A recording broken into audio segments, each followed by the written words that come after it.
1831 que Denizar conheceu aquela que seria a sua companheira. Meu nome é Amélie.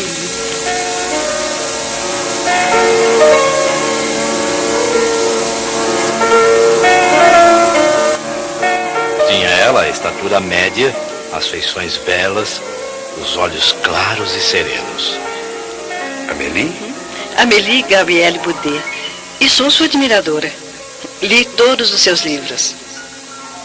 É uma satisfação saber que a senhorita os leu. Por que se interessa tanto pela pedagogia? Como o senhor, eu sou também professora. Ah, sim? Mas eu deixei de lecionar. E escrevi 2 livros. É também autora? Mas que interessante. E que livros publicou? O primeiro saiu há 6 anos passados, em 1825, e se chama Contos Primaveris. O segundo, Noções de Desenho. Eu gosto muito de desenho e de pintura. Foi publicado em 1826. E o terceiro, O Essencial em Belas Artes, publicado em 1828. É curioso, senhorita Amélie. Estamos nos conhecendo agora, no entanto, tenho a sensação de que a conheço há tanto tempo. É uma sensação muito estranha. Bem, senhor Denizar, já que me fez essa confissão, eu devo lhe dizer que sinto a mesma coisa. Ele pode me chamar de Gabi. É como os amigos me tratam. Amélie Boudet nascera em Paris no dia 23 de novembro de 1795. Tinha, pois, 9 anos a mais que Denizar, mas apresentavam a mesma idade. Culta, inteligente, professora e autora de livros, numa época em que poucas mulheres dedicavam-se ao estudo. Queria jamais aceitar como esposo quem não correspondesse francamente aos seus ideais. Por isso mesmo, recusava alguns pretendentes. Denizar, porém, lhe parecia o homem certo, não obstante mais moço, e aceitou o seu pedido de casamento. E meses depois, no dia 6 de fevereiro de 1832, assinaram eles o contrato de matrimônio. E passaram a residir no prédio onde estava instalado o Instituto Técnico Rival. O casal não teve filhos. 3 anos depois, em 1835, a vida econômica de Denizar sofreu um abalo. Seu tio tornara-se um jogador inveterado. O instituto, à beira da falência, entrou em liquidação, cabendo a cada sócio 45 mil francos. Essa quantia, Denizar e Amélie confiaram a um amigo, um negociante. E o segundo abalo não se fez tardar. O amigo, realizando maus negócios, deixou o casal sem 1 centavo. 2 abalos em seguida. Dir-se-ia que a espiritualidade experimentava a fibra de ambos. Mas Denizar, amparado pela esposa, entregou-se tenazmente ao trabalho. Passou de dia a cuidar da contabilidade de 3 firmas e à noite a escrever livros pedagógicos. Fez também traduções de obras clássicas, alemãs e inglesas. Sua vida profissional foi equilibrando-se, sempre amparado pela valorosa Amélie Boudet, que se tornou, por assim dizer, sua secretária. Mais tarde, Denizar deixou as 3 firmas e passou a organizar os cursos que o professor Levi Alvarez, seu grande amigo, dava no bairro de Saint-Germain. Em parceria com ele, escreveu 2 obras. Logo depois, começava a lecionar no Liceu Polimático. E em seguida, sua carreira pedagógica foi coroada. A Universidade de França adotara os seus livros. E Denizar, reconhecido publicamente como educador emérito, começou a ministrar em sua própria residência cursos gratuitos de química, física, astronomia e etc. No entanto, a atmosfera política novamente estava pesada. A revolução era premente. Os escândalos na administração do rei Luís Filipe provocavam conspirações e levantes operários. E em fevereiro de 1848, instigado pelos socialistas e republicanos, o povo colocou mais uma vez barricadas nas ruas de Paris. Foram momentos de terror. Luís Filipe, vendo que até a Guarda Nacional, que devia protegê-lo, também aderiu à revolta, renunciou em favor de seu neto, mas o povo invadiu inclusive a Câmara dos Deputados e a família do rei fugiu para a costa da Normândia. Em março de 1848, foi proclamada a Segunda República Francesa. Mas o país não ficou em paz. os revolucionários socialistas, querendo as rédeas do governo, incitaram o povo. 50 mil operários saíram armados às ruas de Paris e foram esmagados pelas tropas legais. E em dezembro, o povo elegeu o presidente da França, Luiz Napoleão, sobrinho de Napoleão Bonaparte. 3 anos depois, o novo presidente deu um golpe de Estado e dissolveu a Assembleia. E no ano seguinte, proclamou-se imperador com o nome de Napoleão III.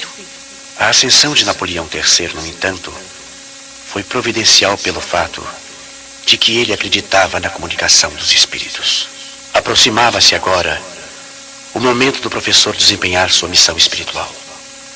Estamos em 1854 e ele tem 50 anos de idade e é membro de diversas instituições, destacando-se a Real Academia de Ciências Naturais de França. Sua cultura é enciclopédica, pois possuindo uma natural curiosidade científica, lera sem ser médico tratados de fisiologia e anatomia e, inclusive, interessara-se pelo magnetismo a partir dos 19 anos de idade.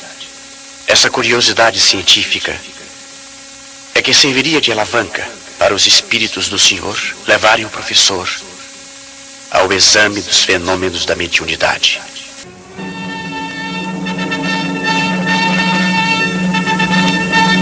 As sessões com a mesa girante popularizaram-se nos Estados Unidos devido às irmãs Fox. 6 anos depois, em 1854, a mesa girante se tornaria um divertimento de salão em toda a Europa. Quem primeiro falou da mesa girante ao professor Denisard foi o Sr. Fortier, um magnetizador. Já sabe da singular propriedade que se acaba de descobrir no magnetismo? Parece que já não são somente as pessoas que se podem magnetizar, mas também as mesas, conseguindo-se que elas girem e caminhem à vontade. Mas isso não me parece impossível. O fluido magnético, Sr. Fortier, que é uma espécie de eletricidade, pode perfeitamente atuar sobre os corpos inertes e fazer que eles se movam. E semanas depois, temos uma coisa muito mais extraordinária. Não só se consegue que uma mesa se mova magnetizando-a, como também que fale. Interrogada, ela responde através de batidas. Isto agora é outra questão. Só acreditarei vendo. E quando me provarem que uma mesa tem cérebro para pensar, nervos para sentir e que possa tornar-se sonâmbula. Até lá, permita que eu não veja no caso mais do que um conto para fazer-nos dormir em pé. Em janeiro de 1855, o professor encontrou-se com um velho conhecido chamado Carlotte. E pela primeira vez ouviu dizer que a mesa era movida pelos espíritos. Mas o Sr. Carlotte falara com muito entusiasmo e o professor acautelou-se. Em maio deste mesmo ano, porém, eis que a falange do espírito de verdade apertou o cerco. O professor Denisard fora levado por Fortier à casa da sonâmbula senhora Roger. E lá encontraram o Sr. Patier e a senhora Pleine-Maison, que também lhe disseram que os fenômenos com a mesa eram produzidos pelos espíritos. O professor sabia que o Sr. Patier era possuidor de muita cultura e aceitou o convite para participar das experiências que se faziam na residência da senhora Pleine-Maison, a Rua Grange Batelier, número 18. Denisard foi na terça-feira seguinte em companhia de Amélie Boudet. Prédio é este. Muito elegante. Vejamos o que vai acontecer. Estou emocionada.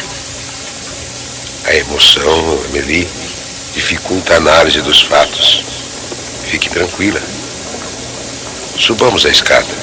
Ao regressar à sua casa, o professor já não duvidava do fenômeno, mas não admitia ainda fosse produzido pelos espíritos. De qualquer forma, pressentiu no passatempo que faziam daquelas sessões, como que a revelação de uma nova lei, que resolveu estudar a fundo. O cerco da espiritualidade superior fechava-se cada vez mais, e Denisard Hippolyte Léon Rivail já não podia deixar suas pesquisas. Voltou inúmeras vezes à casa da senhora Pleine-Maison e ficou conhecendo o Sr. Baudin, que o convidou a assistir às sessões semanais efetuadas em sua casa. Nós moramos na rua Rochechua. É perto daqui, professor. A rua Rochechua é continuação da rua Cadet. Uns 15 minutos a pé, professor. Como é seu nome? Caroline Baudin. Tenho 16 anos, professor. E a senhorinha? Julie, somos irmãs. Eu tenho 14 anos, professor. Os espíritos escrevem numa lousa quando eu e Caroline pomos os dedos na borda de uma cesta bem pequenina com um lápis preso em um dos cantos. O professor começou a frequentar as reuniões da família Baudin em agosto de 1855. A escrita com a cesta era feita com a participação das duas meninas a um só tempo. E as respostas, com muita rapidez, eram redigidas no idioma em que a pergunta havia sido formulada. E mais, os espíritos respondiam, inclusive, às perguntas mentais. E cada um deles apresentava uma caligrafia. O professor já não tinha dúvidas. Era uma inteligência estranha quem produzia aqueles fenômenos. Com o método científico empregado pelo professor Denisard, as sessões tomaram um novo rumo. Não mais se faziam perguntas fúteis aos espíritos. O professor levava para cada sessão uma série de perguntas relacionadas à filosofia, à psicologia e à natureza do mundo espiritual, e obtinha sempre respostas com precisão, profundeza e lógica, surpreendendo os assistentes. Mais tarde, ele receberia de milhares de médiums espalhados por quase todo o globo mensagens com igual teor, provando assim os espíritos a autenticidade de seus ensinos. O espírito de verdade, no entanto, não havia ainda se revelado. No ano seguinte, porém, às 9 horas da noite de 24 de março de 1856, estando o professor a escrever sobre os espíritos e suas manifestações, ouviu, de súbito, pancadas estranhas. O professor morava então na Rua dos Mártires, número 8, segundo andar, um pequeno prédio erguido no fundo de um pátio. O professor levantou-se e examinou ambos os lados da parede, e nada descobriu. Mas toda vez em que tornava a escrever, os ruídos recomeçavam. Às 10 horas, Amélie Boudet regressou à casa e, admirada, disse: Que batidas são essas? Não sei. Há 1 hora que isto dura. As batidas só pararam quando o professor foi dormir. No dia seguinte, numa sessão com as meninas Baudin, perguntou: Meu espírito familiar, quem quer que tu sejas, agradeço por teres vindo visitar-me. Consentirás em dizer-me quem és? Para ti, chamar-me-ei a verdade. E todos os meses aqui, durante 1/4 de hora, estarei à tua disposição. Ontem, quando bateste, estando eu a trabalhar, tinhas alguma coisa de particular a dizer-me? O que eu tinha a dizer-te era sobre o trabalho a que te aplicavas. Desagradava-me o que escrevias e quis fazer que o abandonasses. A tua desaprovação era referente ao capítulo que eu escrevia ou ao conjunto do trabalho? Ao capítulo de ontem. Submeto-o ao teu julgamento. Se o releres, reconhecerás tuas faltas e as corrigirás. Eu mesmo não me sentia satisfeito com esse capítulo e o refiz hoje. Está melhor? Está melhor, mas ainda não satisfaz. Relê da 3ª, 30ª linha e com um grave erro depararás. Rasguei o que escrevera ontem. Não importa. Isso não impediu que a falta continuasse. Relê e verás. De regresso à casa, o professor examinou o capítulo. E espantou-se de haver cometido na 30ª linha um erro grave. Mas ficou satisfeito. Tinha agora a certeza de que todos os seus escritos eram analisados, frase por frase, pela espiritualidade superior.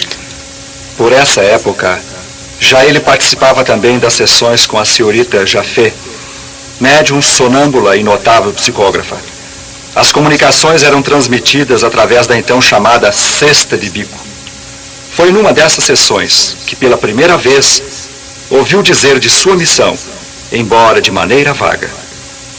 Deixará de haver religiões, mas uma se fará necessária, verdadeira, grande, bela e digna do Criador. Seus primeiros alicerces já foram colocados. Quanto a ti, Rivaio, a tua missão é aí. E a cesta, agora sem contato, bruscamente voltou-se para o seu lado, como teria feito uma pessoa que o apontasse com o dedo, o que deixou o professor e os assistentes emocionados.